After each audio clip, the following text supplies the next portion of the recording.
Hi everyone, it's Byron here from Black Ops Toys, and today we are going to be unboxing a Sideshow Star Wars Lando Calrissian, the Skiff Guard version. This never got released originally, and it's the Lando from Episode 6, so if you're building a Jabba's Palace diorama, he is definitely a must-have. Got the box art. Excellent head sculpt they did on this guy. Sideshow and Hot Toys have really just upped their game in general on the head sculpts. So we'll actually start with the accessories first, because there's not that many for this guy. You have your standard black stand with your saddle style stand post, and you have your extra hands. I like that Sideshow gives a peg with each hand, because you don't have to take them out of the hand. It reduces the chances of breaking them. So you have your semi-relaxed hands, you have your grip hands, and you have a right trigger hand. Now we will get into the figure. So we have, I believe this is a vibro axe. It might not be a vibro axe, it might just be a regular axe. This is what he holds in the episode. You have really good paintwork on the blade and weathering on the top here. It is not metal, so it is relatively flexible. Then you have, don't quote me on this, but I believe this is a DL-44 blaster. I think it's very similar to the one that Luke has. I might be wrong on that, but I think that's a DL-44. And now into the part everyone cares about. We have our Skiff Guard helmet. I'm not sure if this piece moves. I don't believe it does. It doesn't look like it. You have the Skiff Guard helmet. Excellent paint apps. It does come with a neck peg in there, which is good. Awesome weathering around the edge, that steel weathering down there. Really nice paint apps on the top as well. Then you have the figure. I'm not sure if this is a new style of body or if it's just a repainted style, but the body underneath is actually very sturdy, very nice body.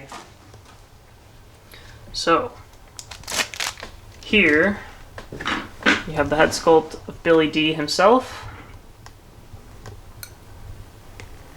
Hoping we get to see maybe some flash forwards of Billy D in the new Lando show.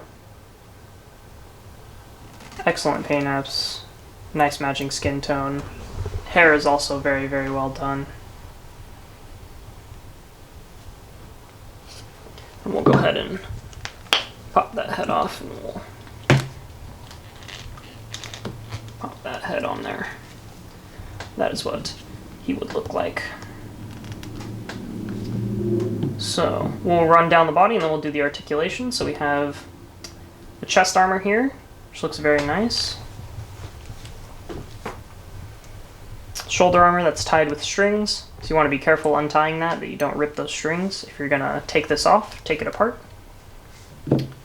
You have the belt with your separation point right there, and then your second belt with your second separation point. I believe that is some hooks, some metal hooks there that takes that apart. You have your belt with your holster, and that holster will hold your DL-44. Get that in there. Right there.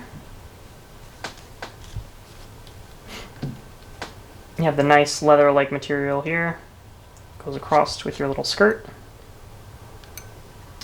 He has one gauntlet on one side, over here. And he has the fisted hands that come on the body. You have some nice tailoring on the tan pants here, with some dirt effects, because he's going to be in the sand. And then you have his boots.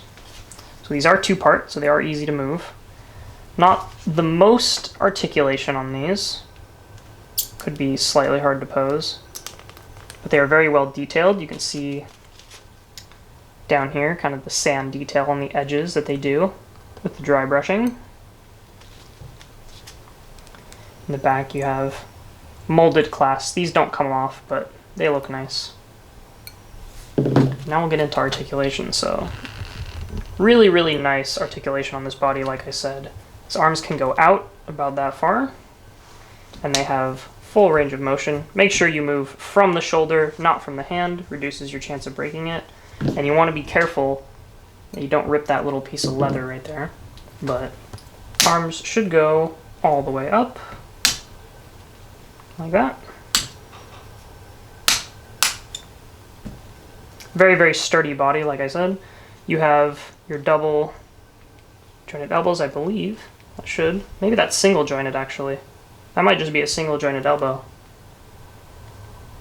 And then for the legs, legs are very posable. You have pretty good range of motion along those. And you have, there is a separation in the torso here, so you can move the torso a little bit. So this guy will be very good to pose in the multiple poses you see him in the movie. And then the head, full range of motion. You can tilt it down pretty far and tilt it up relatively far. Ultimately a very cool figure. Happy to finally get this guy. People who can complete their Jabba's Palace dioramas or their Jabba's Palace collections with the Sideshow Jabba. Very, very cool figure. If you like this video, you can follow us on Facebook, Twitter, Instagram, and Pinterest. You can like this video down below and subscribe and hit that bell to be notified of awesome content like this guy.